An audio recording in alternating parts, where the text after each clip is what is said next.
will ask Ms. O'Brady to give us a presentation on rape crisis and domestic violence. Mr. Dian Abdul, Chairman of TTTI, Mr. Martin Farrell, Vice Chair, Ms. Terry Ince, Women Working for Social Progress,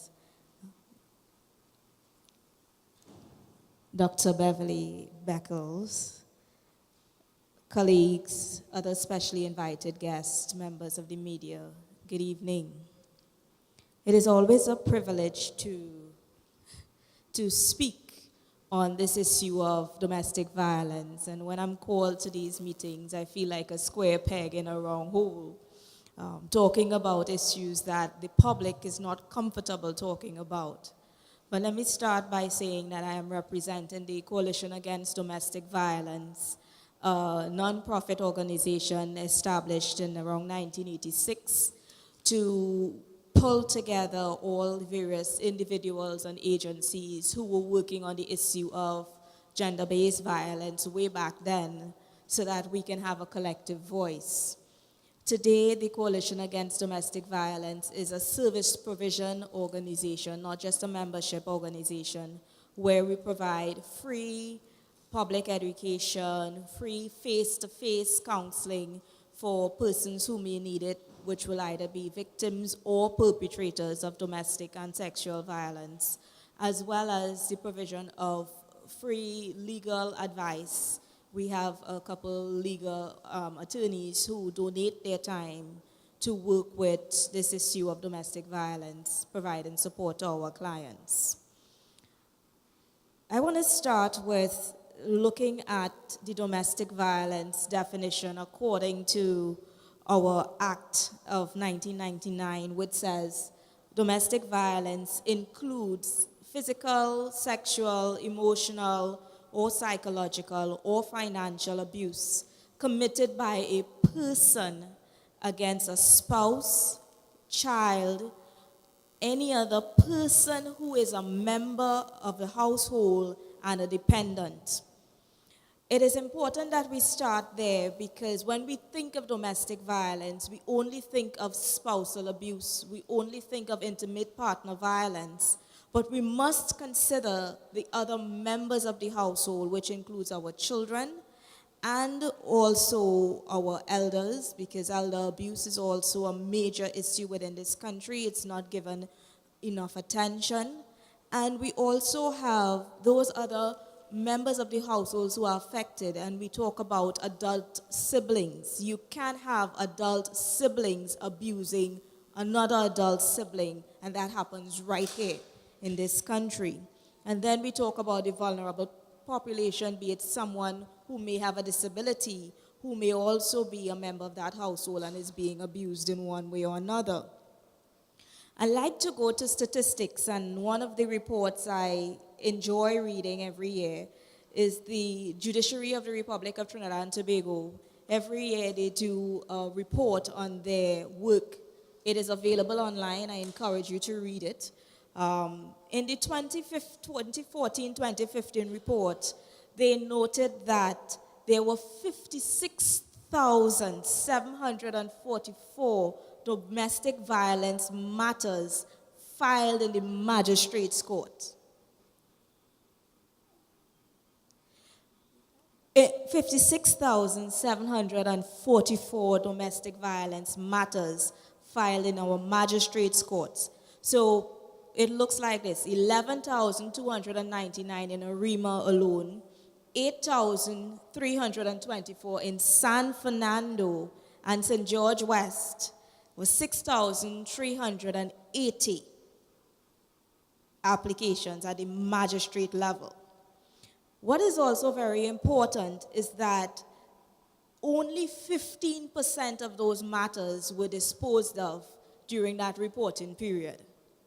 And disposed, without my limited understanding, simply talks about there was some final decision made, it was completed, it was resolved in one way or the other. Don't know what the rulings were or how it was disposed of, but only 15%. 85% still during that report, at the end of that reporting period, still before the court. Just January of this year, we had acting superintendent of the Beverly Rodriguez of the Child Protection Unit revealing that between May 2015 and December 2016, there were 3,108 matters involving children that they were investigating. And it's important to note that the primary complaint or the primary issue that they continue to investigate with regards to children continues to be sexual offenses. So much so that from their statistics, the most vulnerable age group was the 12 to 15 age group, where we had approximately 254 males as victims, 775 females as victims. And these are important things for us to know, because we look around and every Monday morning we see on social media another 14-year-old going missing. What's the real backstory? And everybody's screaming human trafficking, but is it human trafficking at the end of the day? And then we find our kids, but they are vulnerable. The second vulnerable group would be the 6 to 11-year-olds, according to the Child Protection Unit's data at this point. The Rape Crisis Society noted in its 2015 report that the primary perpetrators of sexual offenses against children continues to be fathers, stepfathers, and male acquaintances. However, there is a significant number of males, stranger males, who are also violating our children. That's according to the Rape Crisis statistics. Again, very important, because we're talking domestic violence, because if it's someone known and responsible for the care of these children, then of course it falls within that category. When we look at the Children's Authority 9-month report released in February of 2016, we recognize that the most common perpetrator, according to the Children's Authority, is the mothers. So based on their findings, it almost seems, but it makes sense, in the sense that, and again, this is where we have to take our statistics and take it apart a little bit more. We need to consider the prevalence of single female-headed households within our country. And of course, that is going to affect your statistics.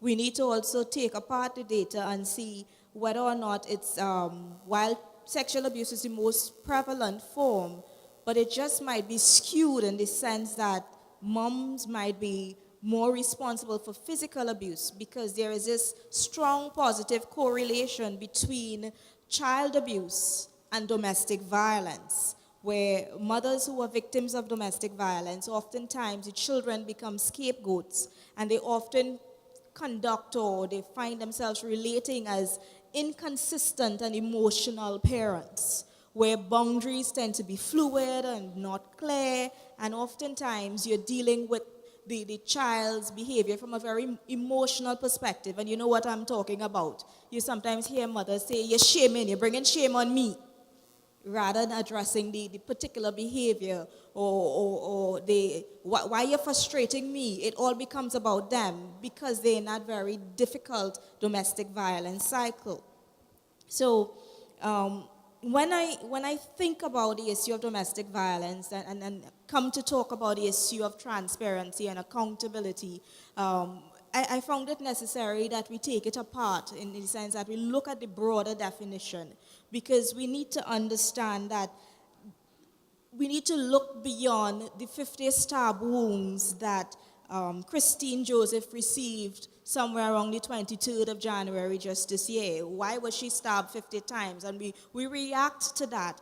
But we also need to look at that this issue of domestic violence talks about crisis within our family.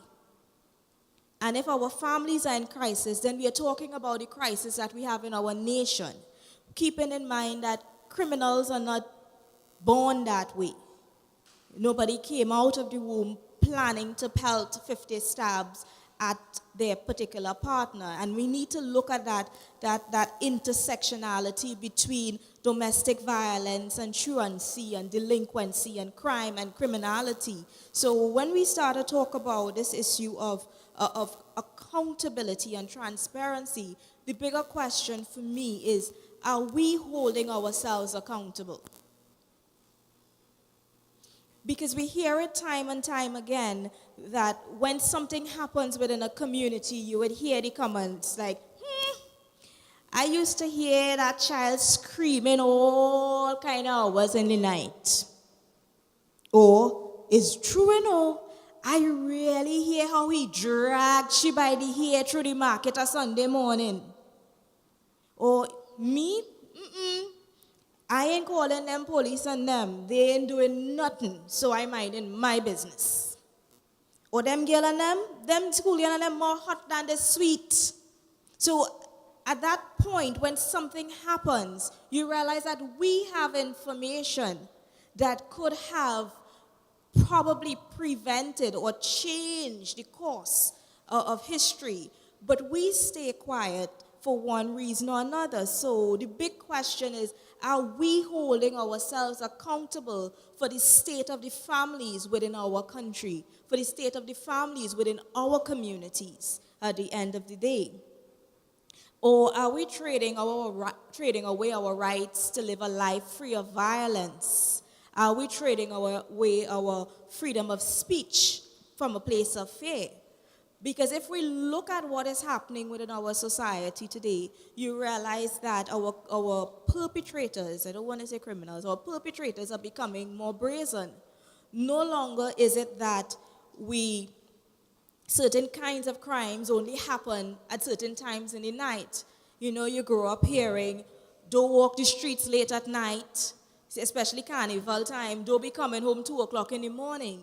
But you are taking a taxi to go home at 4 o'clock in the evening, and there are no guarantees when you jump into that taxi that you will reach home. Or the thing that was circulated on social media recently about a young lady by Library Corner in San Fernando. Everybody know what Library Corner in San Fernando is. Everybody know what alarming taxis are. Correct? For the Southeast in here. And it's a very busy space, isn't it? There's always something happening. And to think that someone was almost kidnapped right on Library Corner in the middle of the day makes you wonder what's going on. But yet we remain silent. We have information.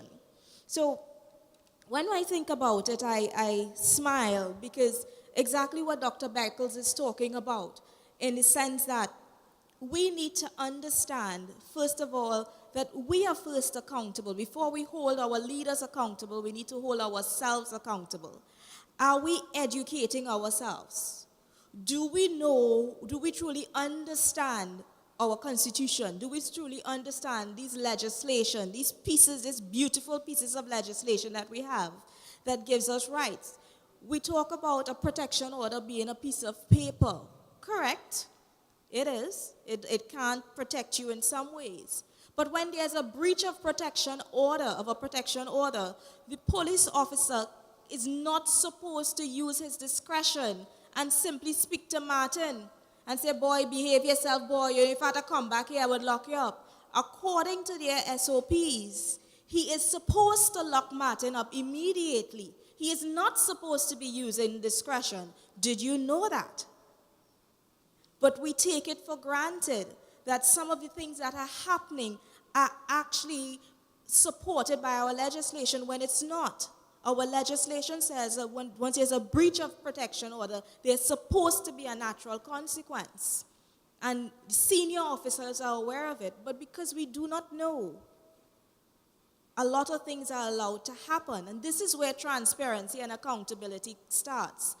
With me, do I really know what my rights are? And then we move beyond that to educating each other. Do I take time to educate my children and my relatives about this Domestic Violence Act? There are a lot of men that are talking about the legislation seems to be one-sided and that they are being violated in terms of their rights are being taken away. Are we educating our boy children? Are we educating our sons? Because there are a lot of vindictive women, and I say that very, very humbly, and we see it before the courts in matters of custody and access, where deliberately I will fabricate a story to prevent Martin from seeing his child. But if Martin doesn't know his rights, then he gets angry and he gets ignorant, and we have all these violence incidents occurring. So we have a responsibility to educate others. And then we have a responsibility to come together and speak with a collective voice. We have more power than we realize as a people, but we trade it away. We let it go. But change will only come when we come together and speak out. So when I think of transparency and accountability and the issue of domestic violence, this is where it comes right back to. Are we, as citizens of this country, are we really doing enough to champion and to fight for the families that are in crisis? And some of those families are our families too. Are we truly doing enough to champion that cause? And are we coming together to speak with a stronger voice about how can we seek to eradicate and to reduce the scourge of violence within our community? And thank you very much.